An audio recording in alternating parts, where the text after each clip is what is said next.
saja, yang non final atau yang PAT aja. Tuh.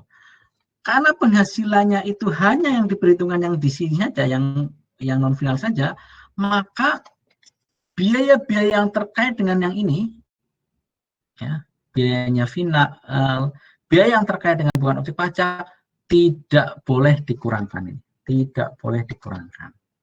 Kenapa seperti itu? Nanti prinsipnya, wong penghitungannya aja itu kita hanya berbasis pada yang PAT, maka biaya yang boleh diperhitungkan cuma yang dari PAT saja. Biaya yang terkait ini tidak boleh, biaya yang terkait dengan PUP juga tidak boleh. Jadi biayanya hanya biaya yang terkait dengan PAT saja yang boleh. Jadi yang boleh yang dikurangkan otomatis adalah biaya yang terkait untuk menghasilkan penghasilan yang bukan final. Itu prinsipnya. Maka dari pengeluaran sebuah perusahaan itu sekali lagi tidak semuanya boleh dikurangkan. Mana yang boleh?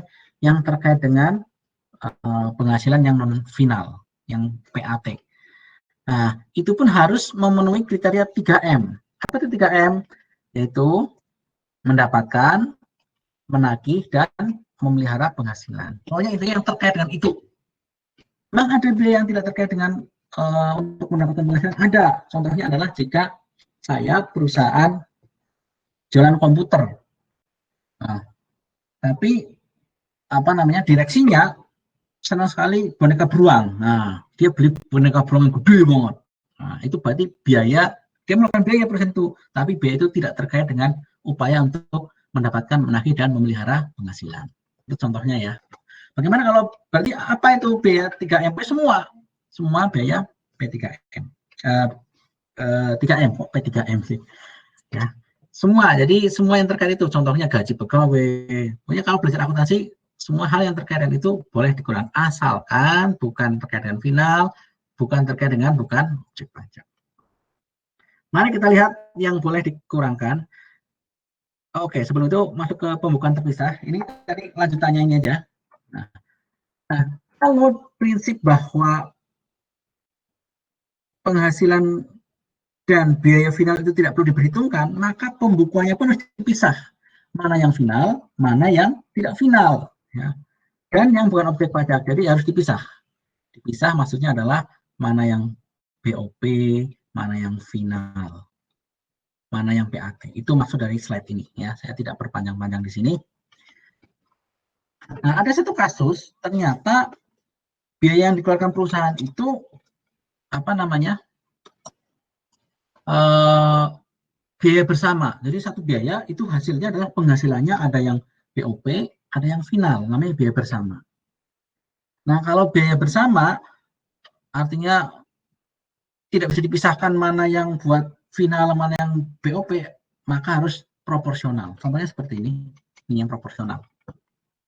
Dana pensiun A, pendirinya telah mendapatkan pengesahan dari Menteri Keuangan. Dia menghasilkan penghasilan bruto terdiri satu, yang A ini adalah BOP. Ternyata dia penghasilannya ada yang BOP 100 juta. Kemudian yang PAT itu 300. Nah, untuk mencapai itu, total 400 ya ini ya. Untuk mencapai 400 juta, ternyata dia mengeluarkan biaya sebesar 200 juta.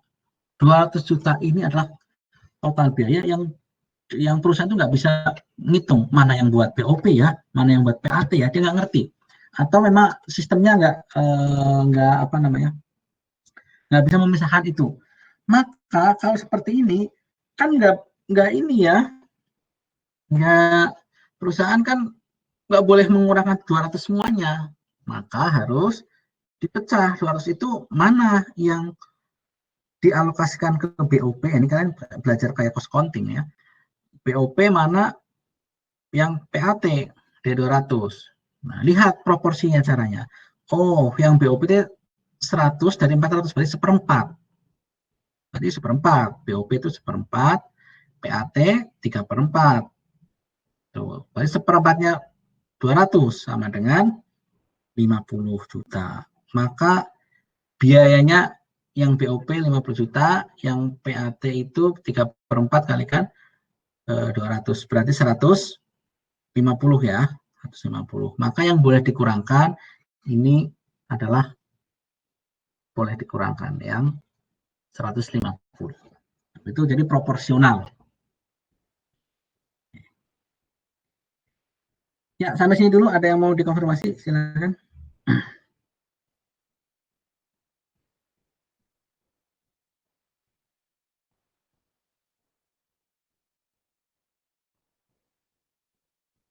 Kalau tidak ada, saya lanjutkan. Nah, ini kalian sudah belajar di Oke, saya minta konfirmasi suara saya terdengar, silakan. Siapa? Terdengar, Pak. Oke, baik, saya lanjutkan. Nah, ini kalian sudah belajar di akuntansi. Ada pengeluaran atau biaya, itu ada dua jenis. Yang memiliki masa manfaat lebih dari 1 tahun, yang tidak lebih, dan lebih dari 1 tahun. Kalau yang tidak lebih dari 1 tahun, contohnya adalah beli pulpen. Nah, habis langsung. Atau beli tisu untuk membungkus atau plastik untuk membungkus makanan, ya, itu langsung dibayarkan dari tahun yang bersangkutan. Tapi ada juga biaya yang mempunyai masa manfaat lebih dari 1 tahun, mesin contohnya, mesin, gedung dan sebagainya ya. Nah, pembelian seperti itu tidak boleh langsung dibayarkan pada tahun yang bersangkutan karena itu melanggar prinsip matching cost gain revenue. Nah, maka biaya perolehan dari aset yang memiliki masa manfaat lebih dari 1 tahun itu dialokasikan sesuai dengan masa manfaatnya melalui penyusutan atau amortisasi. Penyusutan berarti untuk aset tetap berwujud, kalau amortisasi untuk yang tidak berwujud. Ini sama dengan akuntansi lah, kalian mestinya sudah paham. Di pajak itu berlaku juga, gitu ya. Oke. Mana biaya yang boleh dikurangkan? Ini biaya yang boleh dikurangkan. Intinya adalah biaya yang 3M, ya, 3M non final prinsipnya. Pokoknya semua biaya asalkan itu terkait dengan untuk mendapatkan penghasilan atau memperoleh penghasilan, dan biaya itu tidak terkait dengan BOP dan tidak terkait dengan non final. Semuanya boleh dikurangkan. Jadi ini poin A sampai dengan poin M itu boleh dikurangkan. Semuanya boleh dikurangkan. Ya. Nah, kalian tidak perlu menghafalkan yang boleh dikurangkan. Dalam pajak itu kalian jangan bicara ini boleh atau tidak. Yang kalian bicarakan atau kalian pelajari adalah yang tidak boleh. Jadi karena yang tidak boleh, yang boleh itu banyak sekali. Yang kalian cermati adalah yang tidak boleh saja. Maka saya langsung masuk ke item per item saja, tidak saya bahas di sini. Saya masuk yang boleh dikurangkan. Yang pertama, biaya yang secara langsung atau tidak langsung berkaitan dengan kegiatan usaha. Ya, pokoknya nih semua pengeluaran yang terkait itu gaji, gitu kan, gaji, kemudian biaya penjualan dan sebagainya, penyusutan, itu semua boleh dikurangkan. Kalian fokus saja kepada yang nggak boleh. Nih, saya tunjukkan yang nggak boleh. Nih, ada aturan khusus nomor 7. Biaya promosi dan penjualan yang diatur dengan atau berdasarkan PMK. Ya, berarti nanti kita akan lihat bagaimana aturannya. Gitu ya. Ini dipegang dulu. Yang kedua, yang nomor 9 nih, pajak. Pajak itu boleh dikurangkan sebagai biaya, kecuali pajak penghasilan. Berarti yang tidak boleh adalah pajak penghasilan. Contoh, PPh pasal 23. Kita kan dipotong PPh pasal 23 oleh perusahaan lain. Itu nggak boleh jadi pengurang. Nggak boleh jadi pengurang penghasilan. Kenapa? Karena PPh akan menjadi kredit pajak yang tadi PPh 23. Ya. Kalau PPh final kita dipotong pasal 4 ayat 2 ketika mendapatkan penghasilan sewa bangunan. Kita menyewakan bangunan, kita dapat penghasilan, kita dipotong PPh pasal 4 ayat 2. Itu juga tidak boleh dikurangkan. Ya, jadi final pun nggak boleh dikurangkan. Jadi kalian pahami PPh tidak boleh menjadi pengurang. Oke, jadi PPh final kasihan ya, dia itu nggak boleh menjadi kredit pajak dan nggak boleh jadi pengurang. Oke, kita lanjutkan. promosi, oke, ini aturan tentang promosi. Pengeluaran untuk promosi itu syaratnya itu harus benar-benar untuk promosi dan bukan untuk sumbangan. Nah, nanti kita bicarakan bedanya di belakang. Gitu ya. Kemudian, nah ini bicara ke pajak lagi. Yang boleh menjadi pengurang adalah pajak selain PPh. Selain PPh. Jadi PBB boleh, bea metre boleh, pajak hotel boleh, pajak restoran boleh. Tapi gini, sebenarnya ini tambahan saja. Ada beberapa pajak selain PPh yang itu sebenarnya pembebanannya itu kepada konsumen, bukan kita yang nanggung. Contohnya kalau pajak restoran, misalkan. Pajak restoran itu kalau kita makan, waduh saya udah lama sekali nggak makan di restoran gitu ya, nggak berani keluar gitu. Saya masak sendiri terus gitu. Bukan saya, istri saya yang masak gitu.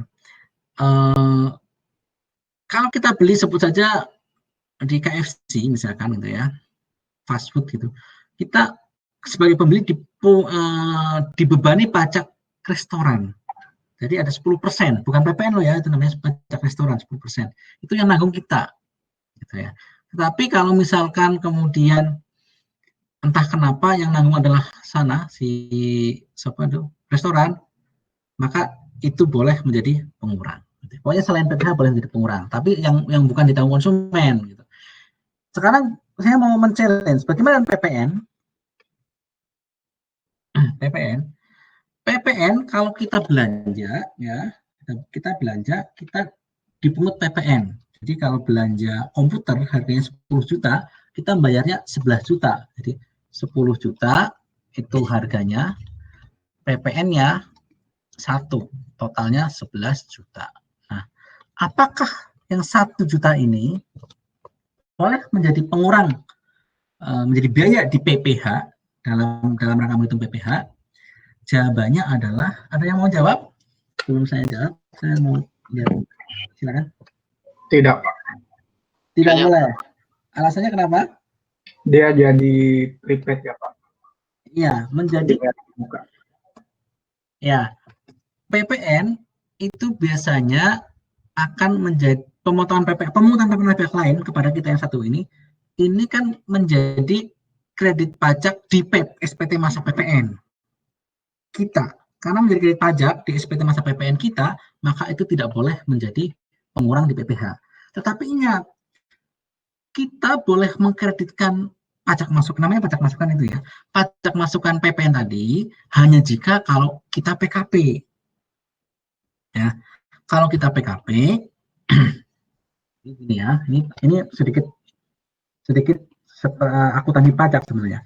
Kalau kita PKP, maka pajak masukan itu akan menjadi kredit pajak. Ya. Ya. Jadi akan menjadi kredit pajak. Kalau kita PKP, maaf. Nah, pajak masukan akan menjadi pajak. Tetapi kalau kita bukan PKP, kita dipungut PPN, berarti PPN itu sebenarnya pajak masukan, itu bukan kredit pajak di PPN. Ya nggak? Ya jelas, kenapa? Wong kita bukan PKP, nggak mungkin kita bisa mengkreditkan.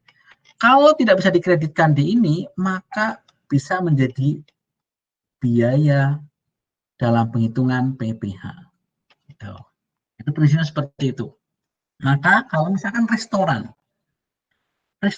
beli mesin, kalau restoran benar-benar restoran, nggak jualan apapun, dia pasti bukan PKP. Kenapa? Karena restoran itu yang dijual barang kena hasil jualannya itu adalah bukan barang kena pajak. Kan makanan minuman yang disajikan di restoran adalah bukan barang kena pajak, tidak kena PPN. Kalau tidak kena PPN, maka dia tidak perlu PKP, dia akan non PKP. Maka restoran kalau beli mesin, dia dipungut PPN namanya harusnya pajak masukan itu. Tetapi karena tidak bisa dikreditkan, maka itu boleh menjadi biaya di PPh. Beda dengan perusahaan yang jualannya yang dia PKP, misalkan dia jualan apa namanya Tupperware. Dia beli mesin untuk membuat Tupperware, maaf nyebut merek gitu ya. Bukan Tupperware lah, apa namanya itu mug ya, bukan mug.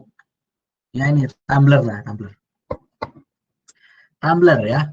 Dia beli mesin untuk membuat tutup tumbler atau beli mesin untuk membuat untuk packagingnya. Gitu ya. Karena dia PKP, maka pemungutan PPN atas pembelian mesin sebenarnya nggak kena PPN jangan mesin ya. Pokoknya alat apa gitu ya, peralatan yang kena PPN. Nah, PPN itu akan menjadi pajak masukan, dapat dikreditkan. Maka tidak boleh menjadi biaya. Tidak boleh menjadi biaya di PPh. Sampai sini dulu, ada yang mau dikonfirmasi? Mungkin agak perlu sedikit berpikir kalian menyerapnya.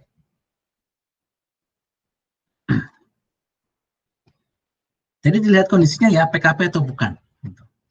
Kenapa kalau bukan PKP kok boleh jadi biaya? Iya, kasihan banget kalau bukan PKP, dia dipungut PPN, harusnya kan dikreditkan. Dia nggak bisa mengkreditkan karena nggak punya kewajiban dia bukan PKP lah pokoknya ya, jadi nggak bisa mengkreditkan.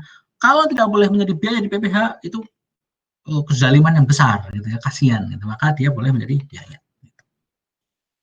Ya, saya lanjutkan.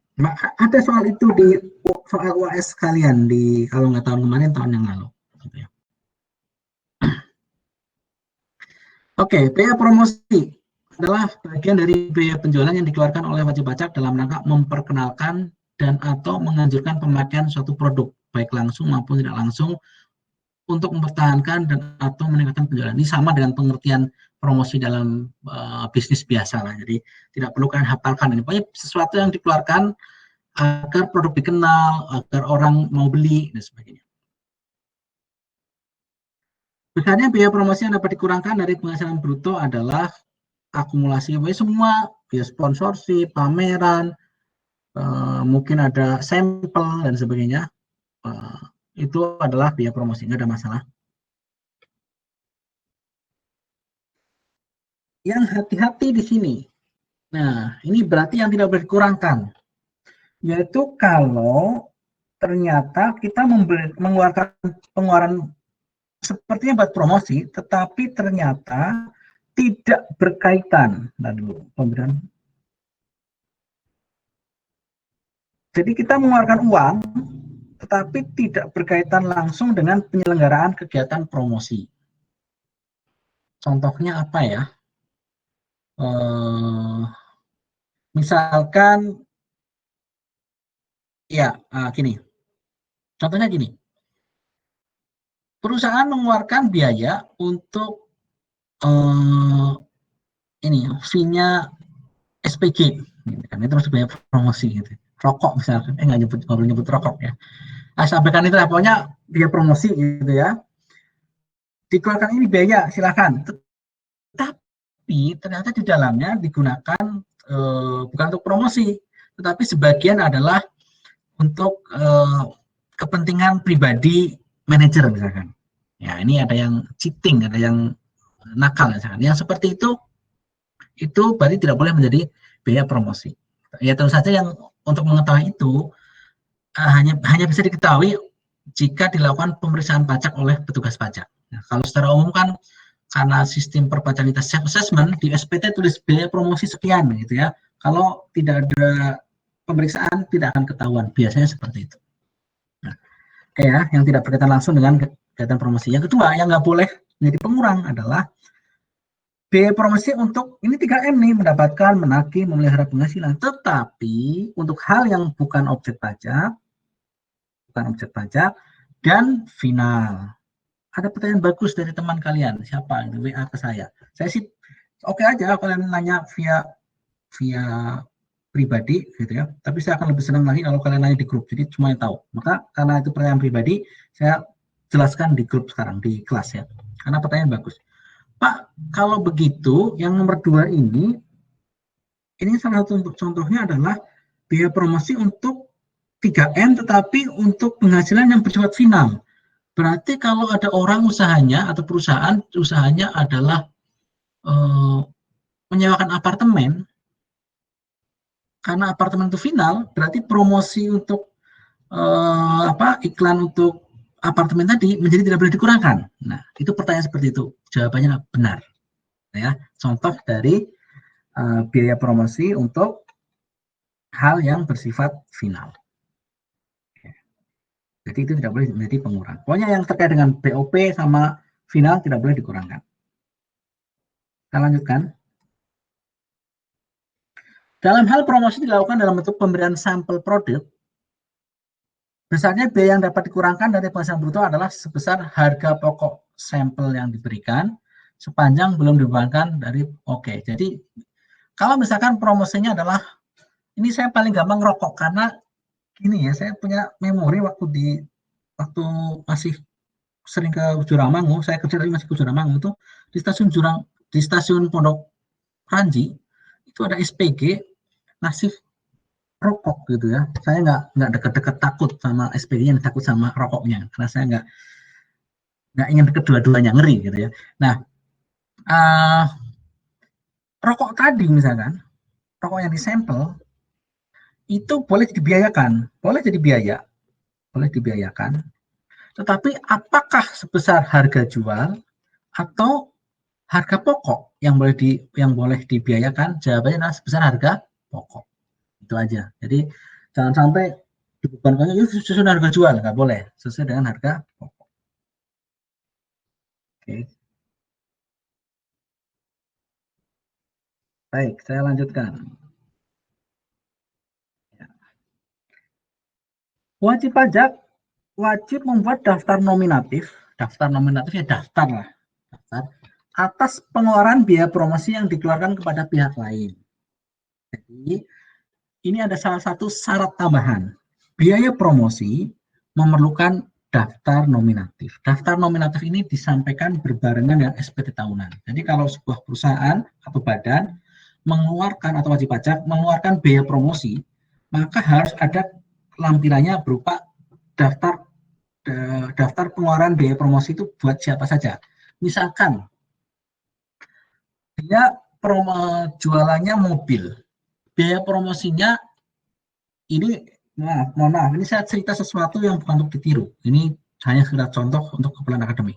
Misalkan mobil itu karena promosi mobil baru dia berikan kepada pejabat, nah, biar dipakai pejabat gitu, maka itu harusnya dia tulis misalkan kepala daerah gitu, atau gubernur X gitu ya, misal gitu ya, menerima jadi penerimanya siapa? Penerimanya adalah XXX gitu ya, nama seorang tokoh gitu ya, total harganya sekian, telah dipotong pajak sekian. Itu harusnya seperti itu. Nah, ini sebenarnya bagus sekali agar apa? Agar ada kontrol sebenarnya. Itu kan kalau dari sisi bisnis, biaya promosi itu wajar. Tapi kalau dari sisi good governance, ya kalau kalian belajar nanti semester depan, insya Allah kalian lulus gitu ya, semester depan atau semester depannya lagi gitu ya, itu kalian belajar namanya pendidikan anti korupsi, ya, itu merupakan gratifikasi sebenarnya buat pejabat. Nah, aturan ini membuat perusahaan itu agar gratifikasinya itu atau biaya tadi itu boleh menjadi pengurang, harus ditulis nama penerimanya. Dan saya jamin, saya yakin gitu ya, tidak ada perusahaan yang berani mencantumkan nama pejabat di situ. Ya itu nggak etis seperti itu kan. Menyulut perang kalau ada nama itu kan. Nah, jadi ini sebuah kontrol sebenarnya. Kontrol supaya ya pengusaha itu menjalankan etika bisnisnya dengan baik gitu ya. Dan para pejabat dan sebagainya juga hati-hati kalau nerima dan wajib pajaknya ngomong, Pak, tapi ini saya tulis ya di daftar nominatif gitu. Misalkan gitu ya. Oke, jadi seperti itu ya. Kalau nggak ada daftar nominatifnya nggak boleh dikurangkan. Tuh. Ini lihat, daftar nominatif harus memuat data penerima berupa nama, NPWP-nya, alamat, tempat tinggal, bentuk dan jenis biaya, nomor bukti potongnya. Jadi misalkan nama X, ya, nama seorang gubernur, NPW sekian, alamatnya di mana, menerima sampel berupa mobil, gitu. Mobil sampel. Mobil sampelnya harganya bisa 5 miliar misalkan. Mobil apa ya gitu. Oke, kemudian telah dipotong PPh pasal 21. Nah, ini tetap kena objek pajak karena pemberian yang sebenarnya ada hubungan gitu ya. Oke. Jadi poinnya adalah kalau nggak ada dasar nominatif maka tidak boleh dikurangkan. Itu aja ya.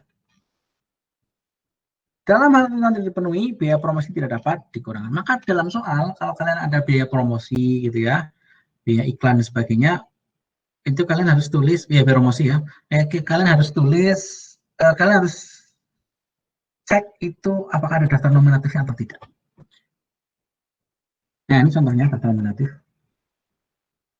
Jadi kan mana berani tuh orang terima namanya ditulis di sini, gitu ya.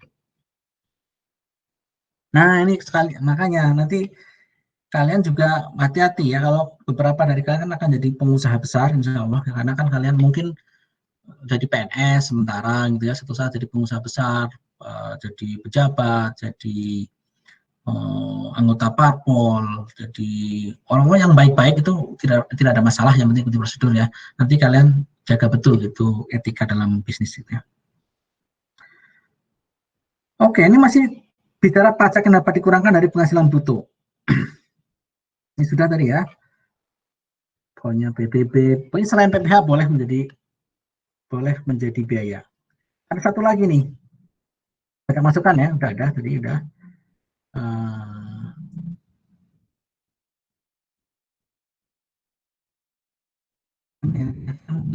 PBB, saya mau berikan untuk PBB. Pajak bumi dan bangunan. Pajak bangunan itu pajak daerah, itu boleh dikurangkan. Bagaimana kalau misalkan ada A jual, PT A jual tanah ke PT B. PT B bayar 1 M. Nah, PT A menjual tanah kepada PT B bilang kayak gini. PT A bilang, hey PT B, saya mau jual tanah saya, tetapi saya udah nggak bayar PBB 5 tahun ini. Ya, kalau kamu mau beli tanah saya, sekalian ya, ini dulu bayarin PBB-nya. Saya nggak mau nanggung PBB-nya, males saya misalnya itu, PTA seperti itu.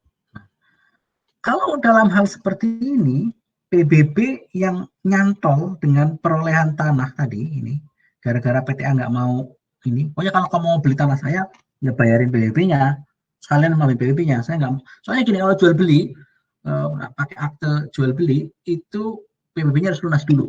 Salah satu kontrolnya kayak gitu.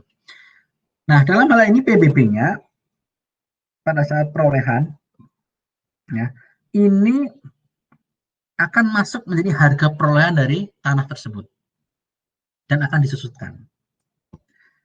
Tetapi kalau PBB setelah dimiliki terus PBB tahun berikutnya, ya, itu tidak masuk ke harga perolehan, tapi dibebankan menjadi beban beban periode, beban ya, tahun berjalan, tidak masuk ke harga perolehan. Paham maksudnya ya?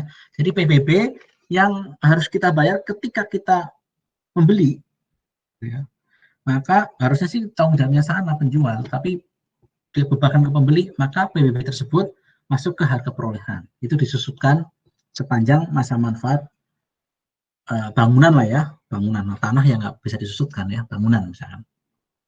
Tetapi kalau PBB-nya itu setelah kita peroleh, kemudian kita bayar PBB tiap tahun, nah, pengeluaran PBB itu dibebankan setiap tahun, tidak masuk ke harga perolehan. Itu aja yang ingin saya sampaikan tentang PBB. Kalau ada yang mau mengkonfirmasi boleh dipotong aja, karena saya sangat asik ngomong sendiri. Ya. Oke. Kita masukkan sudah. Penyusutan, ya penyusutan sama lah ya. Kalian belajar penyusutan. Nanti kita di belakang belajar penyusutan ada yang beda dengan antara akuntansi dan pajak. Baik, ini masih pajak lagi. BPHTB. Oke, kembali ke ilustrasi PTA dan PTB. PTA ngasih bangunan aja. Pasti ada tanahnya soalnya. Ini rupiah 1M. Nah, ini saya cerita ini mungkin nggak keluar di ujian, mungkin loh ya.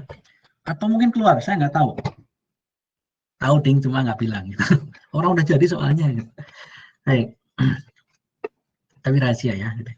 Jadi nggak tahu ini kategori yang mana. Bukan nggak tahu, saya nggak beritahukan ke kalian. Cuma saya ingin beritahukan ke kalian karena ini terkait dengan masa depan kalian, bahwa kalian akan punya tanah dan bangunan. Ini doa saya ya, yang tulus insya Allah ya. Kalian beli rumah yang bagus, yang nyaman buat kalian dan keluarga kalian nanti. Maka kalian harus tahu, kalau penjualan tanah bangunan, misalkan ini penjual PTA, ini kalian